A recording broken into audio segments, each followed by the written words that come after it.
আমরা সকলে ভাবিত বাংলাদেশে হিন্দুদের অস্তিত্ব রক্ষার যে লড়াই চলছে তার প্রধান মুখ চিন্ময় কৃষ্ণ প্রভু, তাকে মৌলবাদী ডক্টর ইউনূসের সরকার একটু আগে গ্রেপ্তার করেছে। আমরা নিঃশর্ত মুক্তি দাবি করছি। মুক্তি না দিলে বাংলাদেশ ডেপুটি হাই কমিশনেও বিক্ষোভ হবে এবং বাংলাদেশ বর্ডারে সনাতনীরা ধ্বজ নিয়ে অবরোধ করবে, যাতে বাংলাদেশে ভারত থেকে পশ্চিমবঙ্গ দিয়ে আমরা কোনো পরিষেবা ফ্যামিলিতে হচ্ছে, বাড়িতে হচ্ছে, ঢুকিয়েছি। অভিষেক বন্দ্যোপাধ্যায় আজকে দিল্লি গেলেন, কিছুক্ষণের ব্যথিত, চিন্তিত।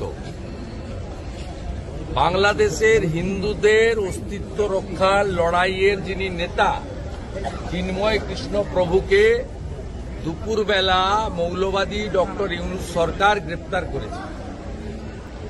আমরা এই খবরটা পেয়ে অত্যন্ত বিচলিত এবং চিন্তিত। মমতা ব্যানার্জির ফ্যামিলিতে কি মিটিং, সিটিং, ইটিং হয়েছে সেটা নিয়ে উই আর নট হইতে দেব না। অবিলম্বে ইউনূসকে বলবো রাত্রে ইমিডিয়েটলি মুক্তি দিতে হবে। আরেকটা বিষয়, সেটা হচ্ছে বিকাশ মিশ্রকে আদালতে তোলার কথা ছিল, চার্জ ফ্রেম করার কথা ছিল, তার আগে পুলিশ কষ্ট গেছে ওকে আটকে দিল, তার জন্য চার্জ ফ্রেম করতে পারলো না। অনুব্রত সময় দেখা গেছিল যে এরকম চার্জ পুলিশ ধরে নিয়ে গেল। আপনারা সবাই জানেন রুচিরা নারোলার অ্যাকাউন্টে লালার টাকা গেছে, কয়লা,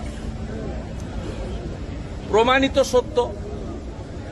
সেই কারণে বিনয় মিশ্রকে ভানুমতিতে পাঠিয়ে দেওয়া হয়েছে। সেই কারণে চার্জ যাতে গঠন না হয় তার জন্য এটা করা হয়েছে। এটা সবাই জানে, সবাই দেখছে, বুঝছে। আরেকটা বিষয় হচ্ছে, কালকে আলিপুর আদালত থেকে বেরোনোর সময় ওইরকম একজন অপরাধী তিনি বলছেন যে আমি যদি মুখ খুলি সরকার পড়ে যাবে। এটা কিরকম লাগছে? সে যদি মুখ খুলে সরকার পড়ে যাবে, তাৎপর্যপূর্ণ লাগছে না? ব্যাপারটা সরকারটা তো ব্যানার্জি পরিবার বা মমতা ব্যানার্জি, স্বাভাবিকভাবে ওই পরিবার সম্পর্কে এবং মমতা ব্যানার্জি মুখ্যমন্ত্রী বা তার ভাইপোর সম্পর্কে এমন কিছু তথ্য বিকাশ মিশ্রর কাছে আছে, তাই তিনি বলছেন। আমাদের ভিডিও ভালো লাগলে লাইক ও শেয়ার করুন, কমেন্ট সেকশনে গিয়ে জানান আপনাদের মতামত। আরও ভিডিও পেতে আমাদের চ্যানেলকে সাবস্ক্রাইব করুন এবং প্রতি মুহূর্তে খবরের আপডেট পেতে প্রেস করুন বেল আইকন।